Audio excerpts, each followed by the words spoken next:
Hello and नमस्ते सबैजनालाई। म तपाईहरुको होस्ट मुकेश फेरि पनि अर्को भिडियो लिएर उपस्थित भइसकेको छु र आज भने हामी एकदमै महत्त्वपूर्ण विषयवस्तुलाई लिएर चर्चा गर्नेछौँ।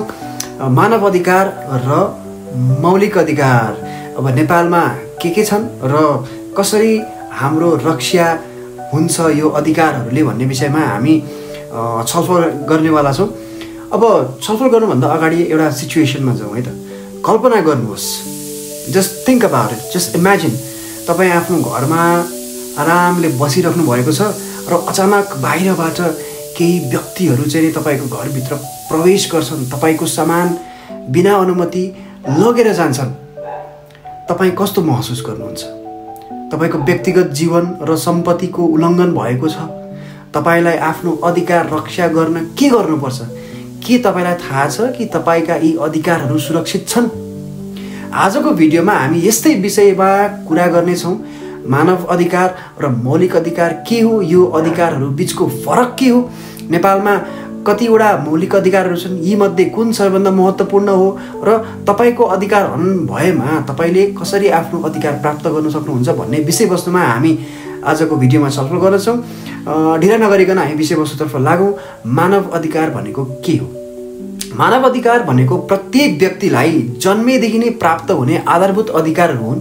यी अधिकारहरूले प्रत्येक व्यक्तिलाई समानता, स्वतन्त्रता र सम्मानको ग्यारेन्टी दिन्छ। मानव अधिकार अन्तर्राष्ट्रिय स्तरमा सबैले सुरक्षित बन्नको लागि प्राप्त गर्ने एक अधिकार हो। यसमा कुनै पनि प्रकारको भेदभाव हुँदैन।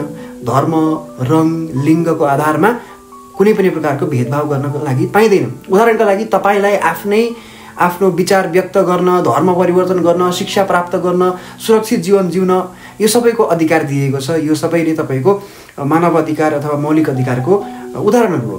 अब हामी मानव अधिकार र मौलिक अधिकार बीचको फरक बुझ्ने प्रयास गर्नेछौँ।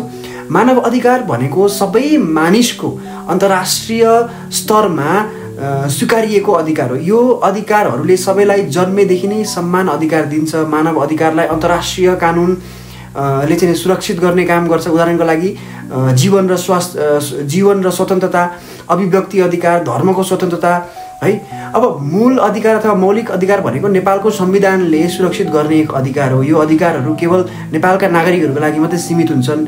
यसमा नेपाल सरकारको चाहिँ दायित्व रहन्छ यो अधिकारहरू चाहिँ उल्लङ्घन नहोस् र नागरिकहरूले पाउन् भन्ने। जस्तै शिक्षाको अधिकार, स्वास्थ्यको अधिकार हैन, यी अधिकारहरू चाहिँ नेपाल सरकारले सुनिश्चित गर्ने काम गरेका छन्। अब नेपालमा कतिवटा मौलिक अधिकारहरू रहेका छन् त भन्देखिलाई नेपालमा जम्मा 31 वटा मौलिक अधिकारहरू रहेका छन् र यी अधिकारहरूले प्रत्येक नागरिकलाई न्याय, समानता र स्वतन्त्रता सुनिश्चित गर्ने काम गर्दछ। उदाहरणका लागि जीवन र स्वतन्त्रताको अधिकार, समानताको अधिकार, अभिव्यक्ति अधिकार, धर्म स्वतन्त्रताको अधिकार, शिक्षाको अधिकार, स्वास्थ्य सेवाको अधिकार, श्रमको अधिकार। नेपालमा सबैभन्दा महत्त्वपूर्ण मूल अधिकार चाहिँ के हो त? फेरि यो अर्को प्रश्न पनि तपाईँहरूको दिमागमा आइसकेको होला। नेपालमा सबै मूल अधिकार अथवा मानव अधिकारमा महत्त्वपूर्ण भनेको जीवन र स्वतन्त्रताको अधिकार हो। यो अधिकार सबैभन्दा महत्त्वपूर्ण हुन्छ किनभने तपाईँको जीवन र स्वतन्त्रता खतरामा पर्दा अन्य कुनै पनि अधिकारको चाहिँ प्रयोग असम्भव हुन्छ।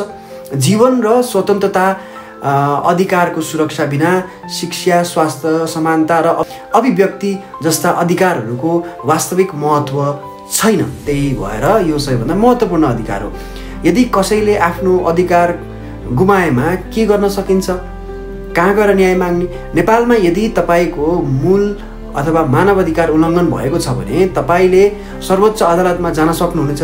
सर्वोच्च अदालतमा तपाईँले आफ्नो अधिकार उल्लङ्घन भएको मुद्दा उठाएर न्याय माग्न सक्नुहुनेछ। सर्वोच्च अदालतले तपाईँलाई अधिकार फिर्ता दिलाउनको लागि प्रयास गर्नेछ र तपाईँले न्याय प्राप्त गर्नुहुनेछ। साथै मानव अधिकार आयोग र सामाजिक सङ्घ संस्था पनि तपाईँलाई अधिकार दिनको लागि, तपाईँको हक अधिकार दिलाउनका लागि तपाईँको सहयोग गर्न सक्नेछन्। तपाईँले सामाजिक सञ्जाल र अन्य माध्यमबाट आफूलाई शोषण भएको पुष्टि गर्नुपर्ने हुनेछ र त्यस पश्चात तपाईँले अधिकार प्राप्त गर्न सक्नुहुनेछ।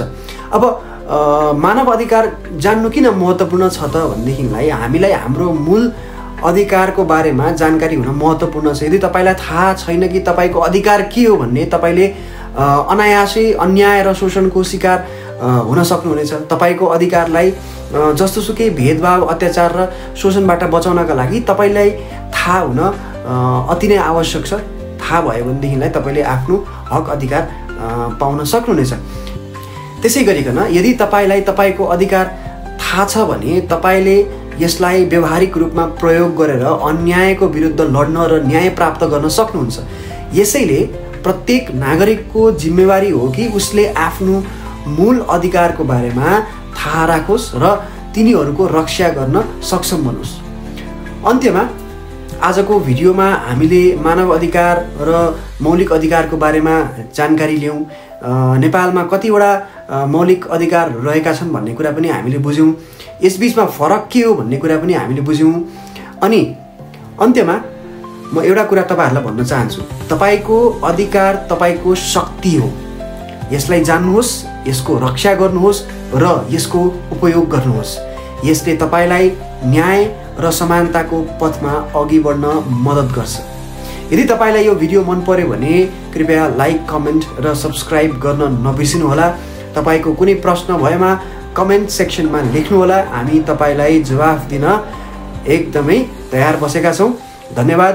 तपाईँको दिन शुभ रहोस् र हाम्रो च्यानललाई सब्सक्राइब गर्न नबिर्सिनुहोला। Thank you so much for watching. Take care. Bye-bye and namaste.